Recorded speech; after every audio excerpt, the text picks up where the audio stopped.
Өглөөний мэнд үзэгчдээ Улсын телевизийн бэлтгэний явуулдагын хүлээн ярилцлага шууд нэвтрүүлэг маань эхлэхэд бэлэн болоод байна. Тэгэхээр өнөөдрийн дугаарт маань бүх судлаач доктор Дид профессор буян дэлгэр болон их Монгол огт Шарав Жамцын ачуугийн хүү Чойдог Жамц нар хүрэлцэн ирээд байгаамаа. Өглөөний мэнд хүргэе та бүхэнд.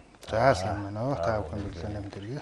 За тэгэхээр бас алдарт бүх их Монгол Шарав Жамцын ачуугийн хүүгийн хувьд тийм ээ та бас үзэгч олондоо өөрийгөө бас дэлгэрэнгүй танилцуулбал. За тийм ээ. За өнөөдөр Монголынхаа телевиз үзэж байгаа бүх ард түмэндээ намайг их Монгол овогт Балдан гомбын Чойдог Жамц гэж ачгүйгийнх нь хүү нэ. Одоо ач талаанд дагсан тийм хүн сууж байна. Тэгээд удахгүй бол 2 сарын 12-нд Монголын өхийнхөө өргөнд 224 улс аймаг алдар цолтой бөхчүүд барилдах гэж байгаа. Тэгээд энийг их Монгол аврах сан гэж сан байгаа манай. Их Монгол аврах сангийн маань тэргүүн мөнгө чаргал гэж залуу бий. Өнөөдөр одоо зохион байгуулалт хийгээд явж байна. Тэгээд юуныхаа энэ өвгөцгийнхаа 140 жилийн тэгшөө энэ жил тохиож байгаа. Энэ тэгшөөнд зориулж одоо ийм сайхан арга хэмжээ. Өрөнгө аймгийн нутгийн зөвлөлд засаг даргын дамгын газар бүр цөм тэгээд ах トゥ нар хамаатан садан найз нөхөд ингэж оролцсон их Монгол сангаараа дамжуулж ийм сайхан ойгын тэмдэглэх гээд үйл ажиллагаа маань цэгцэгтэй удахгүй болохоогоо тэмдэглэх гээд явж байна бидэд. Тэгэхээр бас хүмүүс маань их Монгол Шарав Жамцыг одоогоор бол Өвөр Хангай аймгийн Бүр цөмийн харьяатын хүмүүсаа гэдэг бас санахгүй сайн мэднэ. Тэгэхээр бүх судлаач хүний хувьд бас анхлан хэдэн оноос эхлэн бүх барилдах энэ гараагаа эхэлсэн бол тийм ээ бас энэ талаар яриагаа үргэлжлүүлвэл.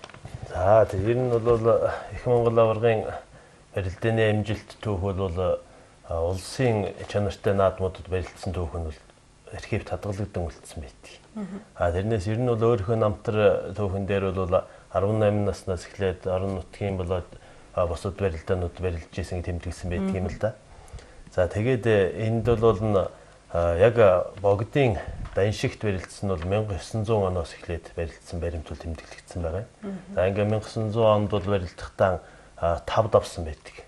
За тэгэхээр тэр үед бол зарим хүмүүс бол ингээд начин цал авчээ гэж ингээд тэмдэглэдэг. Гэхдээ тэр тухайн үеийн заншил ёсоор бол богдын даншигт 1032-оос доошгүй бүх барилддаг байсан болохоор 6-аас дээш давсан бөхчүүдийг шүүгэрсэн гэж үзээд ингээд цол болгодог байсан юм байна. За ингээд энэ заншлаар бол 1900 онд бол цол хүртэж амжаагүй. За харин 1901 оны даншигт бол 6 даваад одоо начин цолоо хүртэж байсан байгаамаа. За ингээд одоо хожим нь бол 1906 оны даншигт бол одоо 8 даваад арсан цол хүртэж байсан. За ингээд 1911 оны даншигт 11 давж төрүүлж одоо ингээд даян аврах цол хүртэж байсан байгаа. За тэгэхээр энэ дээр бол бас нэг тодруулаад хэлчихэд бол даян аврах цолтой учраас хүмүүс бол одоо орчин үеийн ойлголтоор бодохдоо энэ хүн бол улсад нэг 2 юм уу 3 төрөвсөн юм гэсэн одоо ийм бас ойлголт явж идэг. За энэ бол тухайн үедээ бол одоо даян одоо дархан гэх мэтчийн одоо юмнууд бол одоо бүхийн цол гэдгээр биш аврах цолтой хөндөө гэдэг ийм чимэг байсан байна. Тэгэхээр энэ бол нөгөө тухайн бүхийнхөө бие бэлтрийн онцлог тийм үү аль эсвэл нутаг усных нь онцлог механик нь онцлог гэл одоо энэ тухайн үеийн тийм наадмынханд одоо онцлог шинжүүд юу вэ гэдгээс одоо анзаарч үзэж байгаа 7 авраг гэдэг юм уу даян авраг гэдэг энэ цол болгодог байсан байхгүй. За тэгэхээр ер нь бол яг албан ёсны баримтаар бол их Монгол Шарав Жамц авраг маань 11 оны наадамд одоо даншигт нэг удаа төрүүлээд тэгээд одоо бас бусад олон удаа шүүгүрч барилдсан байдаг юм аа. Тэгэхээр бас энэ хугацаанд барилдад бас хизээ богдын бүх болон ингэж бас алдаршсан нэрлэгдсэн болоо энэ тал дээр тийм ээ. Анх Шарав Жамц авраг бол одоо зүгээр харьяат хошууныхаа нэрийн өмнөөс барилддаг байсан. За тэгээд тухайн үеийн нийгмийн бас нэг зарим онцлог шинжүүд байна л да. Тэр онцлогоос болоод бол зарим тохиолдлуудад одоо богдын шавийн бөхчүүдийг давж болохгүй. Богдын одоо даншигт бол одоо шавийн бөхчүүд нь илүү амжилт гарах ёстой гэсэн юм үзэл санаа байсан гэж үздэг. За тэгээд тэр чиг ёсоор бол одоо их Монгол аваргыг бол тухайн наадмуудад одоо богдын шавийн одоо жилтэн аварга юм уу, уян догтох аварга их мэтлэнгийн одоо бөхчүүдэд одоо хүчээр буулгуулж байсан юм аа гэж ингэж бол одоо тэмдэглэдэг юм л да. За тэгээд энэ бол он хэд үлээ 1900 11 онд л одоо евро цол авсан. Тэрний өмнө одоо би 7 онд санаж би 3 санаж явах магадгүй. 7 онд одоо богдын шавьар анх өргөж. За ингээд шавьд өргөгдснөөр бол одоо богдын нэрийн өмнөөс гарч барилдж байгаа учраас одоо өндөр амжилт, наадамд өндөр амжилт үзүүлэх юм боломж нэгдсэн юм а гэж ингэж одоо үздэг байна. За тэгээд ингээд одоо энэ богдын шавьд өргөгдснөөр одоо энэ их Монгол аваргын одоо цаашдынх нь одоо энэ аврах цолон төрөх одоо зам нэгдэж өгсөн гэж ингэж тэмдэглэдэг. За ингээд энэ дээр бол бас хүмүүсийн дурсамжаараа болоо судлаачдын тэмдэглэсэн юмнууд байдаг. За яг хэн гэдэг хүн одоо богдын шавьд анх өргүүлчихсэн бэ гэдгийг дээр нь хүртэл бас одоо заримдаа маргаантай явж байдаг. Зарим хүн бол одоо энийг бол хандар чиван бол одоо шарв жамц аваргыг богдын их шавьд одоо оруулж богдод өргөснөөр одоо ингээд цаашдаа барилдах одоо амжилттай барилдахыг хүндсэн тавигдсан ч гэж одоо ингэж үзэж байдаг юм байна. За тэгэхээр бас өнөөдөр студид их Монгол шарв жамцгай эдэлж хэрэгжилж исэн зүйлс болон бас зарим нэг зүйлүүдийг дэлгэн тавьсан байна л да. Энэ талаар бас тайлбарлаж ярилцвал. За тэгээд тэр болгон гаргаж ирж ард түмэнд үзүүлээгөө бас сонин садан байж магадгүй гэд Монголын ард түмэнд бас эдэлж хэрэгжилж исэн үе дамжиж над дээр яваа зүйлсээс бас усыг авчирлаа л да. Тэгээд би одоо энд жишээ нь одоо би их Монгол шарв жамц авраг тэрний хөө жамб гэдэг одоо 5 хүүхэдтэй байсан. 5 хүүхдийн 4 охин. Нэг хөө жамб гэдэг юу хүүний байгаа. Одоо жамбын хөө балдан гомб гэдэг одоо энэ голдон сууж байгаа нь. За сайн деталь харж чинь голдон сууж байгаа балдан гомб гэдэг одоо энэ зээ ачгүй нь бол тарж байгаа хгүй. Ачгүй нь. Тэгээ хоёр талд нь болохоор ачгүйгийнх нь 2 хүүхэд нэгээд нэг нь бий байгаа, нэг нь миний дүү байгаа. За миний юу удам бол яг ингээд ачин талаанд агсан яг ийм удамтай ийм улсууд байгаа юм. Тэгээд 5 хүүхдийн амьд сэрүүн байхад нь 2 хүүхэд нь бурхан болсон. 2 хөөн. Тэгээд 2 хөөн бурхан болоод миний яв эрэхтэйс ганцаараа үлдээд тэгээд одоо үндсэндээ ингээд үе залгамжлагтаад явж байгаа ач тал нь явж байгаа хүний төлөөлөл нь бий байгаамаа гэж хэлж байгаа. Тэгээд энд нэг сайхан хэд би энэ одоо энэ дайл нь манай энэ өвөг эцгийн маань хөөрг. За одоо ингээд сайхан харуулчихна үз тэ ийм хөөрг байгаа. За энэ хөөрг маань их учиртай. Дээр үеийн бөхчүүд маань барилдахаа тийшээ явахад нэг дааж явдаг одоо ардталтанд засал залгын хийдэг багшламтан байсан. Тэгээ багшламтан богдод шав орох гээд хам дөрчин ман дагуулад богдод шав оруулах гээд дагуулаа явахад нь багшламт нь хөгжөөс хөөргөн байгаа.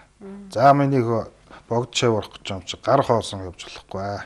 Энэ хөөргөө биелэглэе. Одоо хүүдээ тэгээ богдодтой тамхилаад шав ороод ирээрээ гэд.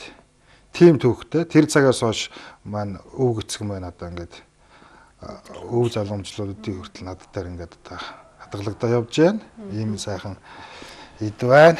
За тэгээд энд нэг ийм ардын хувьсгалын 25 жилийн 46 онд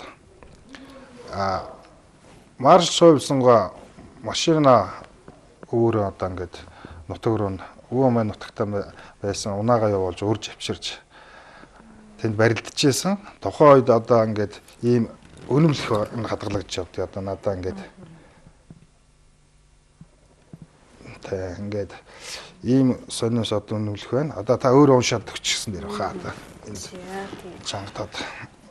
За тэгэхээр өнөмлөхөн дээр болохоор хувьсгалын агуу түүхт 25 жилийн он их баярт ажиллаараа шалгаран өргөдөж ирсэн хүндэт зочид бөгөөд Өвөрхангай аймгийн Бүрд сумын 3 дугаар багийн шарв жамц таныг Бүгд найрамдах Монгол ард улсын засгийн газраас нам улсын ба ард түмний төлөө үнэн шударгаар ажилласан ажлын өндөр их амжилтыг үнэлж 25 жилийн ой баярыг тохиолдуулан дуран гутлаар сайшаан шагнаж энэхүү үнэмлэхийг олгож хадгалуулваа гэсэн байна. За бүгд найрамдах Монгол ард улсын сайд нарын зөвлөлийн ерөнхий сайд улсын шалгарсан Хошообаатар маршал Чо болсон гэсэн ийм үнэмлэхийг гартуулан өгчээсэн ийм түүхтэй тийм. Бас энийг ийм удаан хадгалж ингэж явна гэдэг бол бас их Сайшаалтай. Тэгэлгүй байх одоо тэгээд бүр одоо харал да ингээд бүр нүүрэн дээр соён байгаа одоо энэ ч мэдэх юм байла. Одоо нүүрэн дээр нь бол одоо энэ л байна л да. Одоо авцсан одоо ийм юм байгаа. Тэгээд одоо энд ингээд мэдэх юм байж байгаа. Тий одоо энэ Яг тэр үеийн байдлаараа л хадгалдаг. Тий тэр үеийн байдлаар. За нэг зүйлс нь болохоор одоо жин их тээж явдаг манай өвөг эцэг. Тэгээд одоо тухайн үед эдэлж хэрглэж ирсэн дахан байна одоо. Энэ сайхан дах. Энэ бас ингээд үе залгамжлагтаад хадгалаад явж байгаа зүйлийн нэг энэ байна. Энэ дээр нь малгай байна. Энэ нэг хошууч юм одоо нэг наадам дээр очиж барилдаа төрүүлээд тамхт малгай гэдэг. Одоо манай өвөг дээдс одоо нэлээ сайн мэднэ. Тамхт малгай. Энийхээ ардалд хөрс байгаа шүү дээ. Хөрсөн дээр нөгөө тамгалж өгч гэсэн тийм төвхтэй тийм содон сайхан малгай байгаа юм. Одоо өнөөдөр би ингээд аваад ирсэн. Би одоо ингээд хажид одоо Монголын ард түмэнд сонирн байж магадгүй. Энэ тамхт малгай юм байгаамаа. Тэгээд жин дээж явахдаа одоо богцсон байна да одоо энэ сайхан бас л их хуучирсан их л дээр үе зүйл шүү дээ. Одоо нөгөө манд яг тухайн эдэвд хийжсэн. За би энийг ухлаа. Энийг ухахад энэ ногт гарч ирж байна. Энэ ногт суран ногт байгаа. Энэ ногт ингээ би хоёр ногтыг навчирсан. Анх нөгөө 17-8 жоохон залуу байхдаа тахилгааны наадамд барилдах гээд явахдаа энэ ногтыг аваа явж исэн билээ өөрөө. Тэгээд одоо ингээд бүр ингэсэн энэ дээр хизээний ч одоо ямар материалаар ингээд бүрдсэн. Тэгээд тэн наадамд очиж барилдаад төрүүлээд ирэхэд нь аав за одоо минийхөө үүнээс хойш дээс ногт биш ээ сурам ногт авчих юм шигөөд энэ ногтыг өгсөн. Энэ хоёр ногт маань өөр бос зүйл хэрэгэлдэг унаа юунда хэрэгэлдэг. Ганцхан нөгөө барилдах гээд явахдаа авч явж хэрэгэлж явж байсан. Нэг ийм хоёр ногт нь ингээд өөр чамд хадгалагдаа явж идэгин. Тэгээд Энэхүү хоёр зургийн тухайд бас. За энэ хоёр зураг маань тэр ойгоор ирж хахгуулж исэн зураг. Одоо энэ Чойболсон гот энэ дээр ингээд ярилцаа байж зогсож байгаа. Энэ дээр байгаа зураг. Энэ болохоор одоо манай нэг дархан уур өсөх хоёр аваргын маань өвөө жами аварга маань цог ингээд засуулын нэгээ зогсож байгаа зураг нь байна да. Одоо төгөнд. Тэгээ холбогдуулаад ингээд хэлэхэд бол ер нь манай төр засгийн тэргүүн байсан Чойболсон гоо бол тухайн үедээ ардын хөвсгөл ялаад энэ социалист одоо тухайн үед тэр хөвсгөлт үйл хэргийг л одоо их цааш нэг төгөлдржүүлэхэд зорж исэн байгаа юм л. За ингээд энэ зорилгынхаа хүрээнд бол хуучны алдартай суутай аваргуудыг их урьж авчирж ингээд одоо олон түмэн наадамчтай баясгадаг юм байсан байна. За тэгээд энэ дотор бол одоо яг шарвжам заваргыг бол Монгол бүхийн гараа, дэвэ, шавааг одоо маш сайхан хийдэг. Одоо зарим тухайн үед нүдээр үзчихсэн хүмүүс бол одоо тэнгэрээс одоо асар том одоо жигүүртийн шувуу бууж ядаж байгаа мэт ингэж одоо илэн хайлан дэвдэг, шавдаг гэж ингэж тэмдэглэж байсан байна. За тэгээд тэрийг хойч үеийнхээ энэ залуу үеийн бөхчүүдэд өвлүүлж уламжлуулахын төлөө ингэж одоо зориудаар бүр одоо эд барилдах үе нь бол одоо аль нэшт өнгөрсөн байсан. 1937-оос 1951 оны хооронд 7 удаа урьж авчирсан байдаг. Тэгэхээр ингэж урьж авчирснараа бол одоо ямар их ач холбогдол авчирсан юм гэхээр орчин үед одоо бүх хөгчүүд сайхан одоо дэвж шавдаг болчлаа шүү дээ, тийм ээ. Тэгэхээр энэ дэвэ шаваа хийдэг уламжлалыг таслахгүйгээр цааш нь үргэлжлүүл явахуд бол одоо энэ шарвжам заваргын одоо Монгол бүхийн түүхэнд орсон бас нэг их том хувь нэмэр байна. Тийм. За ингээд 7 удаа хурж ирэхдээ бол 6 удаад нэг өөрийн биеэр одоо зодоглож барилдаж наадамчлалынхаа өмнө одоо гарсан байгаа юм. За ингэхдээ бол одоо нэг нас өндөр болсон байсан. За нэг 2-оос 4 удаа давж исэн байдаг. За ингээд даваад барилдахдаа бол 1950 онд бол барилдаагүйгээр зүгээр хөлийн цэц шүү хийж одоо сууж исэн байгаа юм. За ингээд ийм одоо Монгол бүхийн түүхэнд бол нэг онцгойлох хувь нэмэртэй. Нэг ялангуяа орчин үеийн одоо бүхийн төлөвшил хөгжилд бол нэг онцгой хувь нэмэр оруулсан гэж хэлж болно. Төрөн одоо оны жаадаг жамц маань бол тэр 46 он шагнагдсан одоо шагналынхын цаашилын нэмтгийг харуулж штэ. Ер нь бол шарвжам цавраг бол энэ орчин үеийн түүхэнд бол төрийн дээд одон медалаар шагнагдсан хамгийн анхны бүх байдаг. За энийг бол 1945 онд одоо урилгаар ирэхэд нь хөдөлмөрийн гавьяаны одоо одонгоор одооныхоор бол хөдөлмөрийн гавьяаны улаан төв болно л да тийм ээ.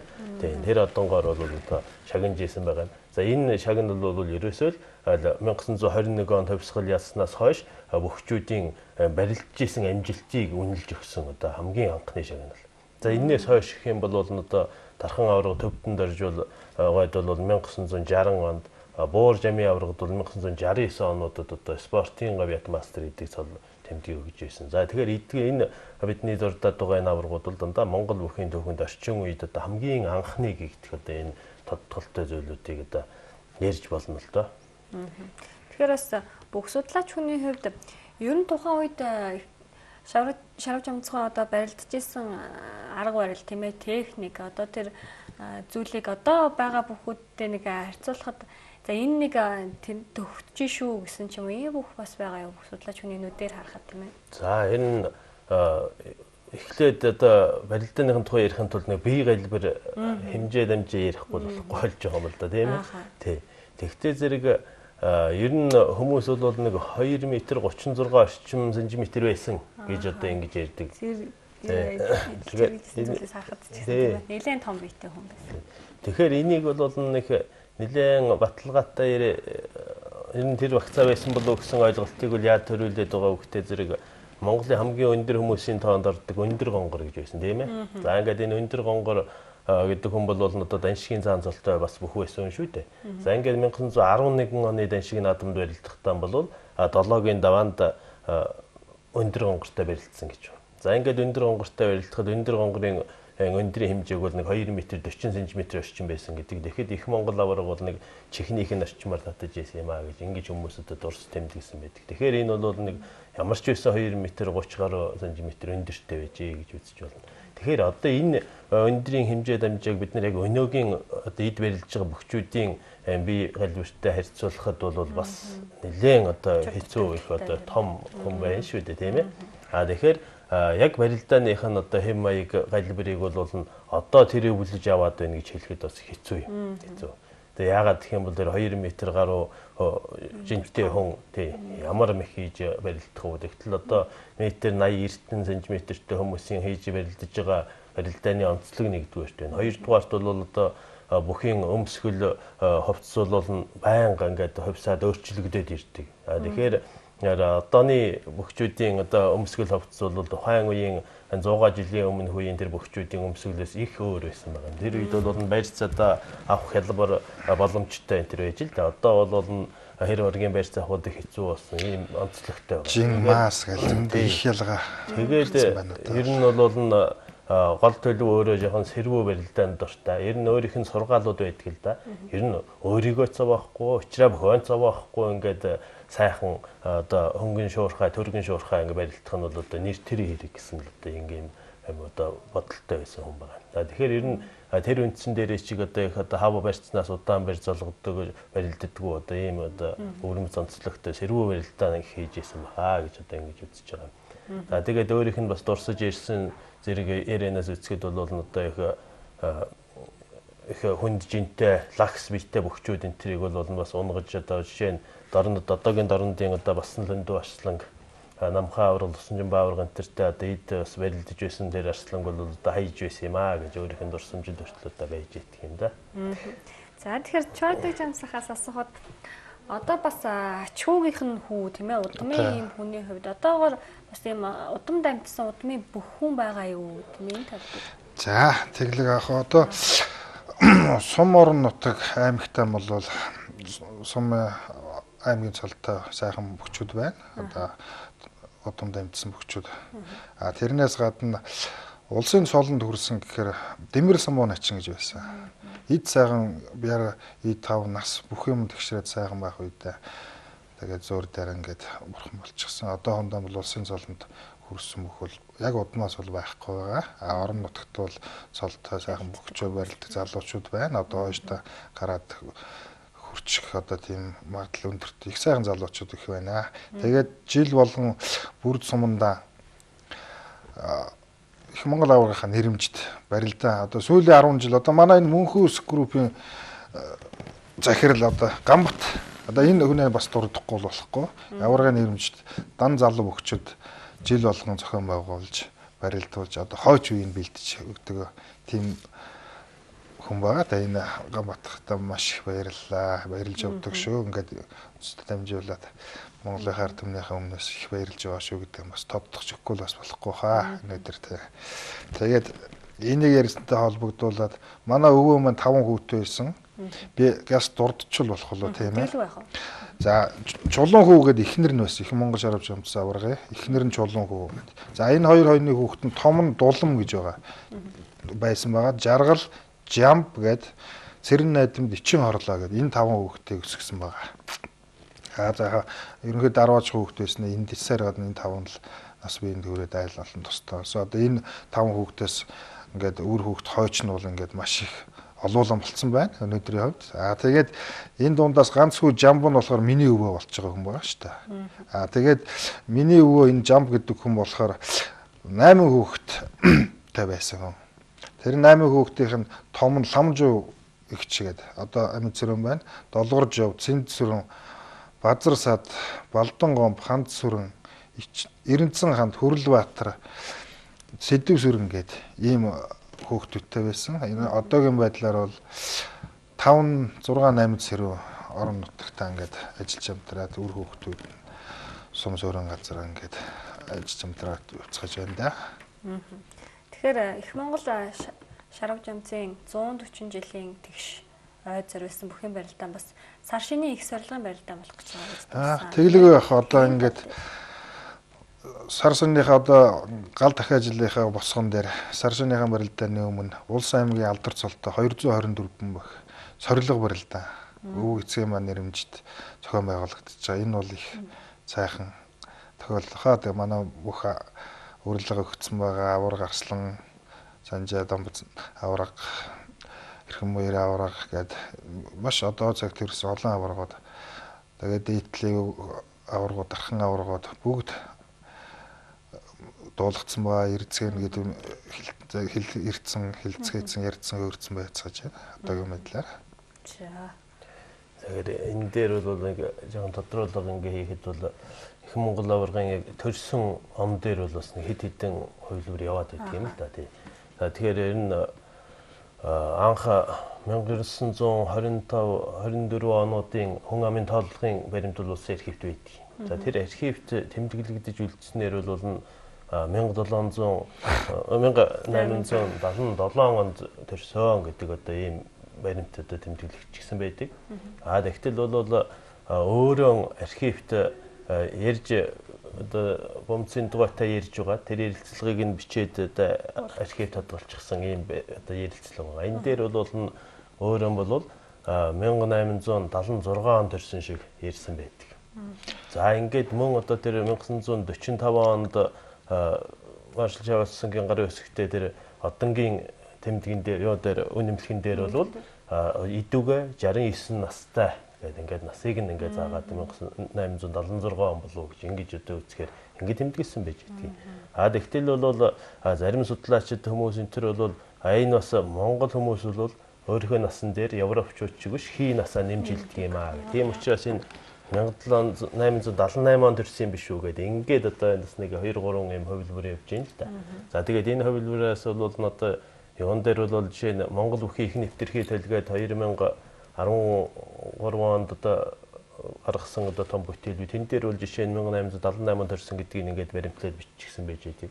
Тэгэхээр энэ олон одоо он цагуудыг бол бид нэр яг одоо бол тэдий төрсэн юм а гэдгийг нь яг тодорхой онооч бас жоохон одоо бэрхшээлтэй байгаа тань. Гэхдээ ер нь бол 1876 77 оны элнийгэнд бол одоо төрсэн байх нь бол одоо тодорхой байдаг. Тэгэхээр яг хөө жилээ бас дорсож байсан байдаг юм билээ. Тэгээд тэр жил нь тэгтэл яг тэр одоо Европын онцог тооллоор үзэх юм бол нэг дээр аль онд намаарах уу гэдэг нь бас одоо эргэлзээтэй болдог шүү дээ. Тийм хоёрын дамнаад ингээд явчихдаг ийм байж байгаа.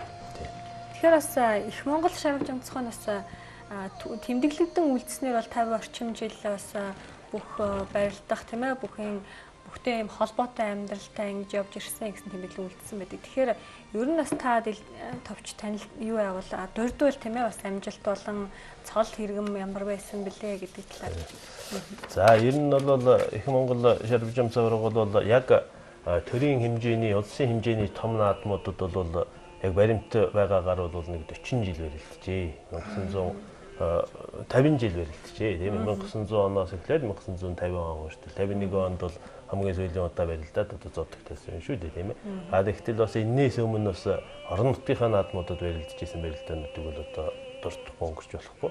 Тэгэхээр их Монгол жаргал жам завраг бол 19-р зууны төгсгөл 20-р зууны одоо эхнээс дунд үеийн хүртэл бол одоо Монгол бүхийн гайхамшигыг яг ард түмэндээ үзүүлж тэрийгээр одоо бахархах сэтгэлдлийг одоо төрүүлж байсан гайхамшигтай бүх юм аа ингэж үзэж болж байгаа. За ер нь Монгол бүхийн түүхэнд бол шарв жам заврагыг бол одоо олон одоо онцгой зүйлсүүдийг бол олж тэмдэглэдэг. За тэдгээрийн нэг нь бол 1951 оны наадамд улсын наадамд 2 давчгаад ингээ 3-ын даванд бол Нутгийнхаа залуу одоо Гом Бочир гэдэг залууд өөрийнхөө одоо зодог шуудыг өвлүүлж өгөө зодог тайлах ёслол хийсэн байна.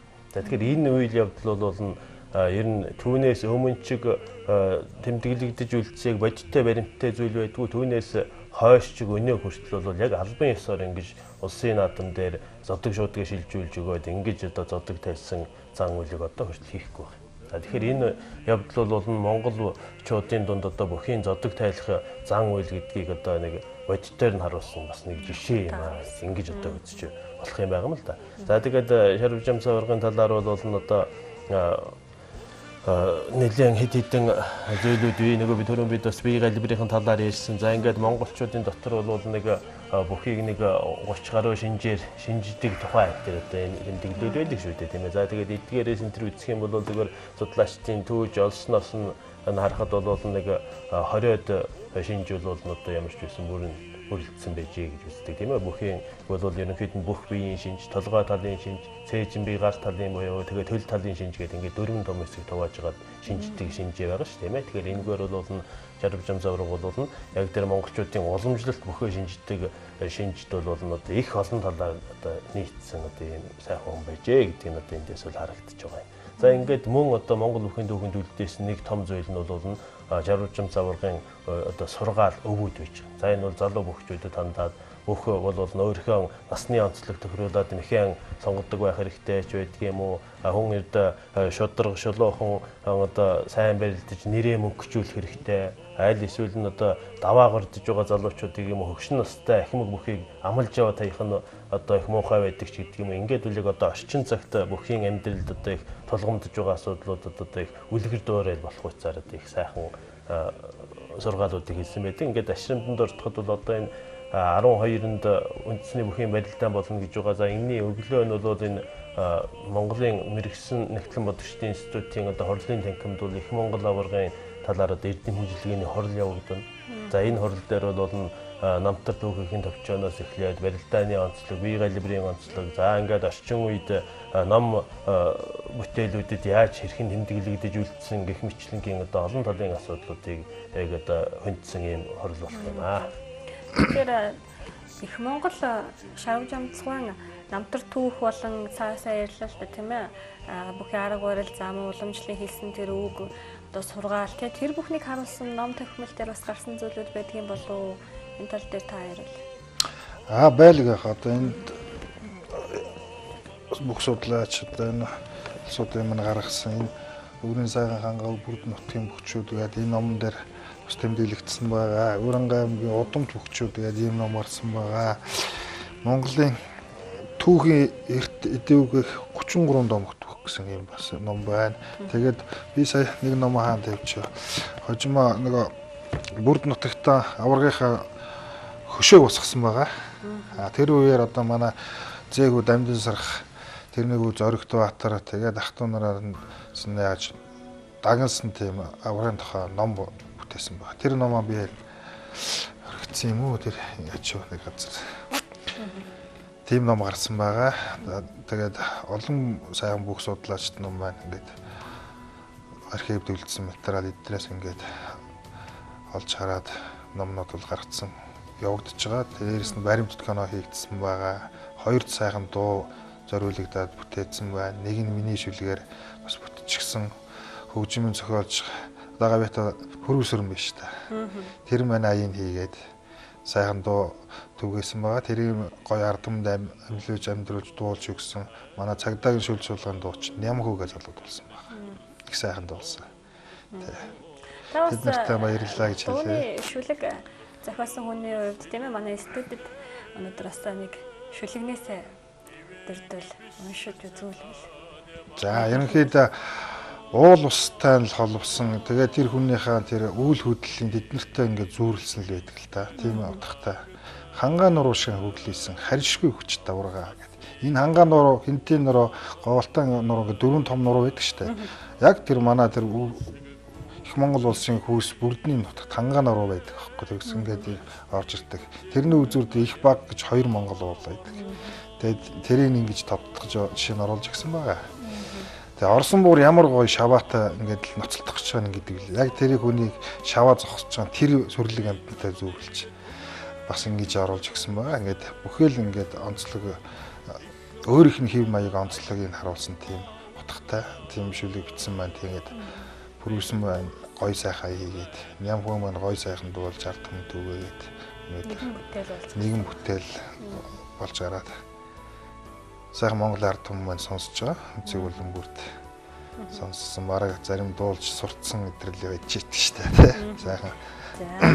Тэгэхээр үзэгчдээ их өглөө ярилцлага шууд нэвтрүүлгийн маань энэ удаагийн дугаараас өндөрлөх тийш хандаж байна. Тэгэхээр зочдод нэвтрүүлгийн сүүлийн хормуудыг үлдээ тийм ээ. Бас үзэгч олондоо бид бүхний нэвтрүүлгийн хугацаа богино юм асуух ярилцах зүйл бас их юм шүү дээ тийм ээ. За ингээд та бүхэндээ баярлалаа. Тэгээд нэггүй ярих үл энэ гүйцэтгэх их төвх байгаа. Тэгээ дуудахгүй болох 2 сарын 12-ныхаа бүхэн барилдаанд Монголынхаа ард түмнийг хүрэлцэн ирж үзээрэй гэж өргөе. Тэгээд одоо танаа телевиз танаа хамт олонд баярлалаа. За ингээд ер нь их Монгол аварга маань бол ингээд Монгол бүхийн орчин үеийн одоо түүхэнд бол онцгой байсаар эзэлж байгаа учраас энэ талаар нь одоо өөх түүхийн сонирхсан судлахыг хүссэн ийм хүмүүс бол мөн одоо 12-ны 9 цагт одоо эрдэм билгээний хорд очиод сонирхол сонсох юм бол бидний өнөөдрийн ирснээс илүү олон одоо мэдээллийг олж авч болно. За тэгээд ер нь хамгийн гол ач холбогдлын үүрэгтэй зэрэг зөвхөн нэг хөв хүний талаар яриад байхдаа гол нь биш. Энэ хүний үлдээсэн өв сургаал одоо бид нэр өнөө цагт орчин үед бид яаж одоо уламжлуулж авч явах юм бэ? Энийг яаж сэргээх юм бэ гэдгийг л одоо бид эндээс олж явах хэрэгтэй юм байна да. Нэг цагт нэг цагийг эзэлсэн их аварга бүр ганцхан нутаг хушийн тэр хүн биш. Энд чи их Монгол гүрний их Монгол овогт тийм алдар цуутай хүн байгаа юм. Тэгээд тэр хүнийхээ сайхан эдэлж хэрглэж явсан. Энэ сайхан гөр нь одоо ингээ бүх Монголынхаа өнцөг бүр суугаа ард түмэндээ одоо ингээд удахгүй болох цагаан сарын минь төрөйгээд өөрөөр чин цэнхэрд хэлцээ дамжуул ойлоо тамхилаад ингээд за тэгээ саршиндээ сайхан шинэлээрээ. За баярлалаа Монголын ард түмэнд. За тэгэхээр бас үндэсний өв соёлыг эрхэмлэгч Үлзий телевизийн хамт олонны зүгээс 2 дугаар сарын 12-ны өдөр болох Завус аймгийн цолтой 224 бүхийн хүчтүхийн байралтанд бас үзэгч олон та бүхнийг урьж байгаа юм шүү. Ингээд маргааш өглөө яг энэ цагта их өглөө нэвтрүүлгээрээ иргэн уулзцгаая.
후글이생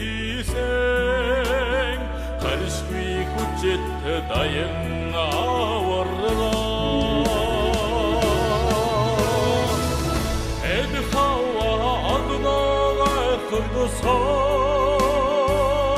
эрин чаддаг төмнөр хүнддүүдсэн их Монгол даян аварга эгдэх дурсан хурайдан хүнддэйлээ